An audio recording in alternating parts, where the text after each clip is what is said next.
films camerounais sont réalisés à Paris par deux étudiants du Conservatoire français, Jean-Pierre Dikongué Pipa et Alphonse Béni. Là, nous sommes dans les années 50. Dès lors, le cinéma camerounais se porte de mieux en mieux. Mesdames, Messieurs, bonjour et bienvenue à cette émission de Culturama. Certainement, vous l'avez comprise, aujourd'hui, nous allons parler de cinéma. Et pour ce, nous sommes allés à la rencontre d'une jeune dame qui est passionnée par le cinéma. Et nous allons laisser le soin à notre invité de se présenter. Retrouvons-nous tout de suite. Bonjour, je suis Tchoupou Rebecca, plus connue dans le monde du cinéma sur le prénom de Gracewell. Rebonjour à tous nos téléspectateurs. Nous espérons que vous avez reconnu notre star du jour. Comme elle a dit, elle s'appelle Rebecca et communément les autres l'appellent Grace. Et vous préférez qu'on vous appelle comment? Grace, Rebecca? Ok, moi je préfère Grace. On va appeler notre invitée Grace, Gracewell. Bienvenue sur notre plateau de Culturama, Gracewell. Merci Leslie. Je préfère bien qu'on m'appelle Gracewell parce que quand j'ai commencé le cinéma, je commençais dans la maison de Dieu. Du coup, ce prénom de Grâce vient de Dieu. C'est la grâce divine en fait. D'accord. Et aujourd'hui, comme moi, certainement, les téléspectateurs veulent savoir comment vous avez commencé dans le monde du cinéma. Voilà Leslie, comme je venais de le dire, j'ai commencé dans le monde du cinéma à l'église, parce que déjà avant j'étais dans un groupe de théâtre à l'église, la Pleine Évangile, et c'est parti de là que je suis devenue comédienne parce qu'il y a eu un casting à l'église et j'ai été sélectionnée, et à partir de là, c'est à partir de là qu'est née ma passion pour le cinéma. Et votre passion du cinéma est née à l'église. Et après l'église, quel a été votre parcours? Comment vous avez fait pour vous retrouver sur plusieurs plateaux? Et nous savons que vous avez déjà eu à faire plusieurs plateaux de tournage. Nous pouvons citer quelques-uns. Vous êtes retrouvé sur le plateau avec Ebenezer Kepombia, non? Dieudonné Tchénébé, oui, alias Manolab. Et tout récemment, vous êtes dans une série avec la célèbre Mamiton, c'est ça. Comment la transition entre l'église et la rencontre avec Dieudonné, puisque c'est votre premier grand projet, c'est ça? C'est ça. Voilà, ça n'a pas été facile. J'ai commencé à l'église, comme je l'ai dit, et après j'ai lu à Canal 2 un casting qui se faisait à Bipanda. J'y suis allée et je me suis rendu compte, en fait, c'était une troupe, comme on appelle communément dans le cinéma, un groupe de personnes qui se sont mis ensemble pour réaliser un film. Et comme vous savez, au Cameroun, c'est pas facile parce que il n'y a pas d'argent, il n'y a toujours pas d'argent tout le temps et tout. Et quand j'y suis allée, j'ai intégré la troupe et je me suis rendu compte qu'ils avaient plein de projets, de bons projets, seulement ils n'avaient pas d'argent. Donc, bon, avec ma passion et tout, la haine que j'avais au départ, j'étais là, on contribuait, on essayait de faire des gags, des petits trucs et tout. Et c'était pas facile, Et plus tard, c'est la même troupe qui me recommande donc à Dieudonné Tchénébé, qui est alias Manolab. Donc, c'est à partir de cette troupe que je rencontre Manolab, avec qui j'ai fait mon premier film, La Guerre des Biens. Et après La Guerre des Biens, puisque j'aimais vraiment le cinéma, j'ai décidé de retourner à l'école. D'accord. Est-ce que vous avez été facilement accepté sur le plateau de Manolab parce que c'était un nouveau projet, c'était une nouvelle famille, vous quittez une famille pour une autre. Est-ce que vous avez été facilement accepté sur ce plateau-là? C'est vrai que c'est pas toujours évident. On rencontre des personnes, des nouvelles personnes. On rencontre des comédiennes qui sont déjà, je vais dire, plus avancées que nous, que moi, par exemple. Et c'est pas facile. Parfois, il y a des fois des personnes qui te facilitent pas la tâche, surtout quand c'est ton vis-à-vis. Quand tu joues avec elle, elle ne t'aide pas. Sachant que tu es nouvelle, elle ne te tend pas la main. Du coup, elle essaye de ne pas te donner le jeu quand la caméra peut être, par exemple, sur ton gros plan. Donc, elle essaye de singer ou alors autre chose. Et du coup, ça te perd. Comme tu es nouvelle et que tu n'es pas formée. Parce qu'à l'époque, je n'étais pas formée. Je faisais dans le tas. Donc, voilà. Seulement, ce n'est que ça. Sinon, les autres étaient très bien avec moi. La maquilleuse, Manolab lui-même, il était très sympa sur le plateau et tout. Donc, il n'y a que mon vis-à-vis à l'époque qui ne m'a pas vraiment facilité la tâche. Grâce Well, il y a un moment, vous nous avez parlé de votre formation. Comment ça s'est passé? J'ai rencontré le grand Sergio Marcelo dans le groupe Ciné Cinéma et il m'a inboxé pour demander si j'avais envie de me former. Je lui ai dit oui. Seulement, comme je suis à Douala et que la Boya Film Academy était à Boya à l'époque, c'était pas facile de tout quitter, le loyer et tout, pour m'installer là-bas pour près de 3 mois de formation. Mais il m'a dit, est-ce que tu veux vraiment te former? Parce que je ne comprends pas les cinéastes camerounais, les cinéastes de Douala plus précisément, parce que j'ai l'impression qu'on n'a pas la même vision, c'est ce qu'il m'a dit. On n'a pas la même vision des choses. Tu ne peux pas dire que tu as la passion pour quelque chose et l'opportunité pour toi se présente de te former et tu ne le fais pas. Et comme la formation était à 150 000, il m'a dit non, voilà, comme tu veux te former et qu'il faut que tu quittes tout et qu'il faut que tu payes le loyer entre-temps, je vais donc te faire la formation à 100 000. J'étais tellement contente et puis j'ai bondi sur l'occasion. Je me suis déplacée, je suis allée à Boya pour une formation accélérée et on était très bien traités. C'est-à-dire c'est un moment que j'aimerais revivre en fait. Tellement j'ai rencontré des personnes, il y avait des gens qui venaient du Nord, ceux qui venaient de Bafsam, ceux qui venaient de Douala, on venait de partout dans le Cameroun pour venir se former. Donc j'ai rencontré des très bons camarades avec qui on a gardé de très bons contacts jusqu'à aujourd'hui. D'accord. Est-ce que cette formation a véritablement changé votre façon de jouer? Est-ce qu'il y a une nette amélioration entre la Grâce Well d'hier et la Grâce Well après la formation? Oui. Je vais dire oui parce que à l'époque, je faisais dans le tas, comme on dit communément. Je savais vraiment pas ce que c'était le cinéma. Il fallait que j'apprenne les trucs comme le jeu d'armes, le jeu d'intelligence et j'apprenne les rouages du cinéma, c'est-à-dire être actrice. Qu'est-ce que ça veut dire? Être comédienne, qu'est-ce que ça veut dire? Le cinéma, qu'est-ce que ça signifie? Et tout ça. Donc, j'avais vraiment besoin de connaître ce que je fais et j'ai eu des encadreurs tellement merveilleux, tellement de bonnes personnes comme Anorine Noribon et Sergio Marcelo, Ousmane Stéphane et j'en passe. Il y avait plusieurs personnes qui nous ont vraiment encadrés. Ils nous prenaient comme leurs propres enfants et ils nous montraient tout ce qu'il y a lieu de faire pour devenir grand demain dans le cinéma.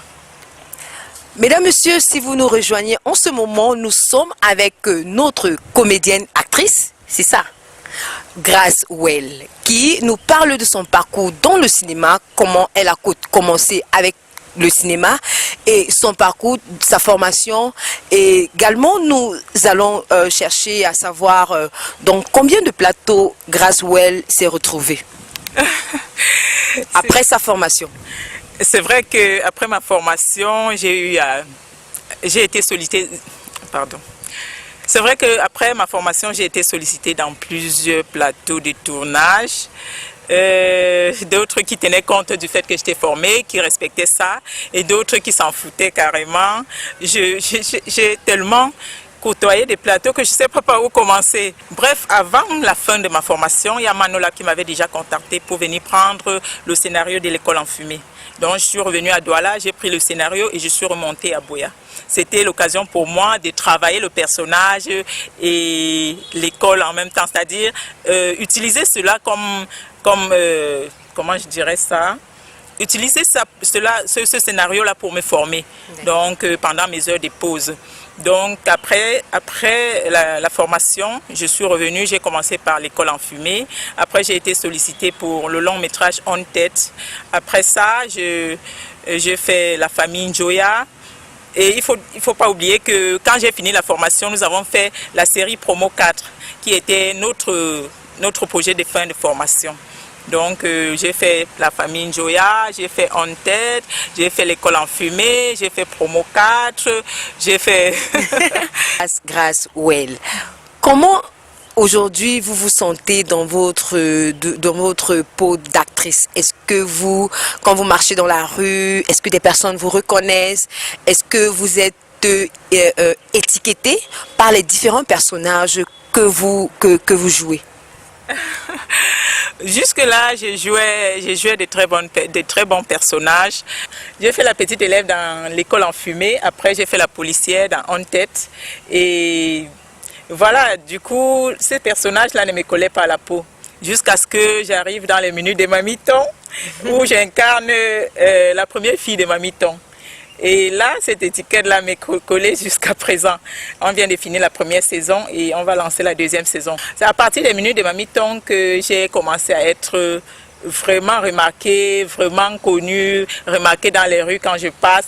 Mais c'est Mélanie, la première fille de Mamiton, oh là là, et j'aime ce que vous faites et tout, je suis appréciée. Et jusque-là, mon personnage dans les minutes de Mamiton, c'est pas une si mauvaise fille.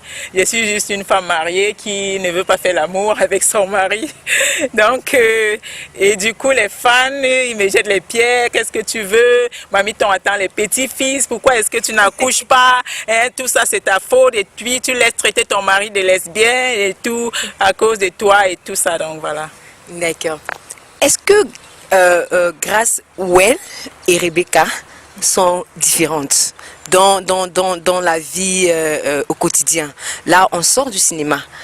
Quand vous êtes Grace Well, est-ce qu'il y a une différence entre vous et l'autre vous, en fait, l'autre vrai vous? On va le dire ainsi.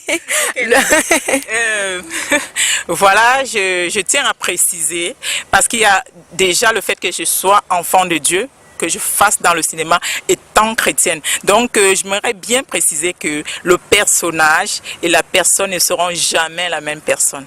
Donc, moi, je suis Tchoupou Rebecca.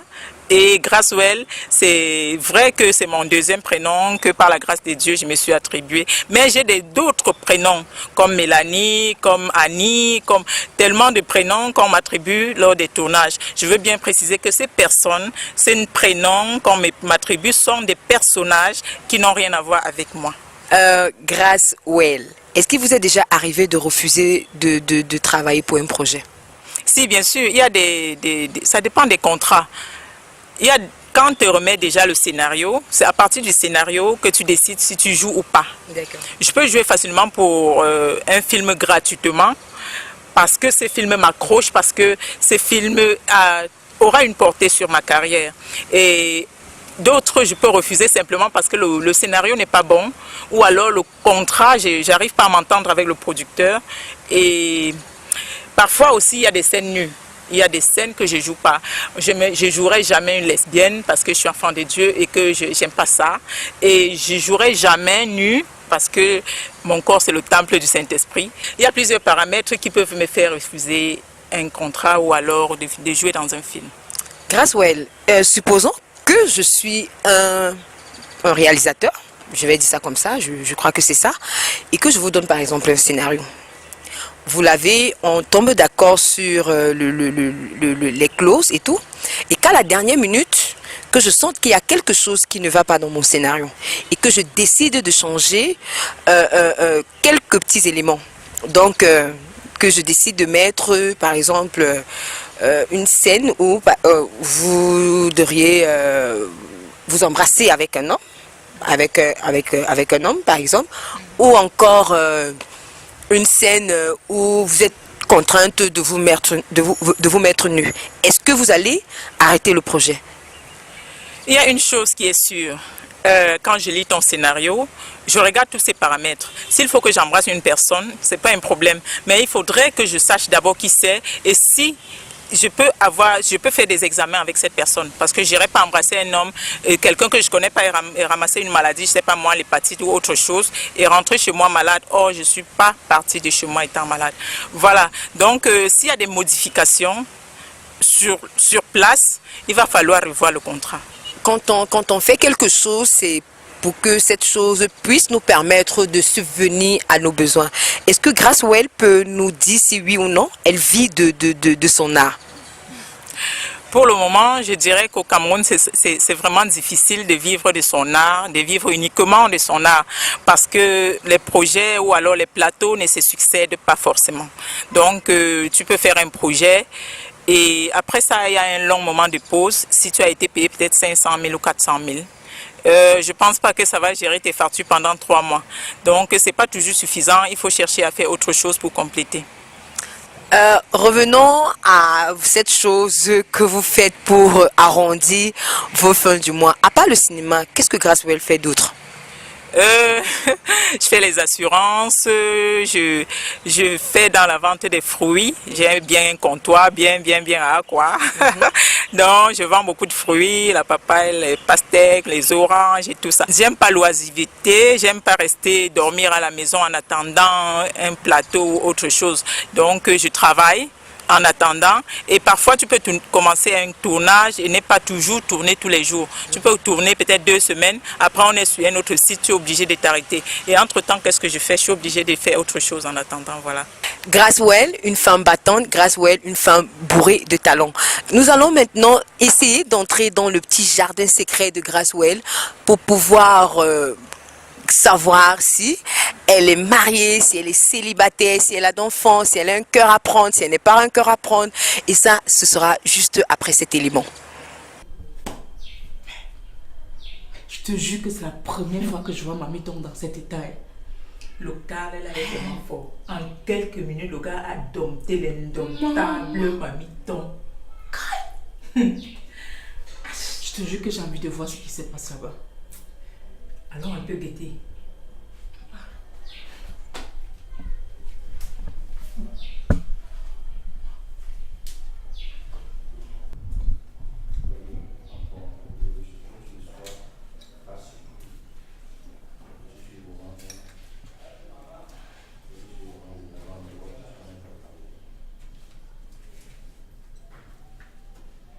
Ne fais pas que je m'énerve ici. Depuis, je ne veux pas hausser le ton. Parce que je suis encore de bonne humeur.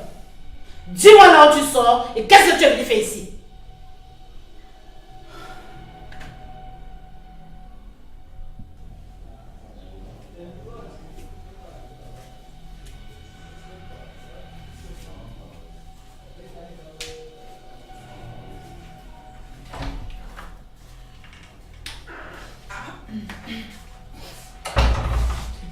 Mesdames, Messieurs, nous allons entrer dans l'intimité de notre invité. Et la première question que je m'en vais poser à notre cher invité, est-ce que Gracewell est mariée?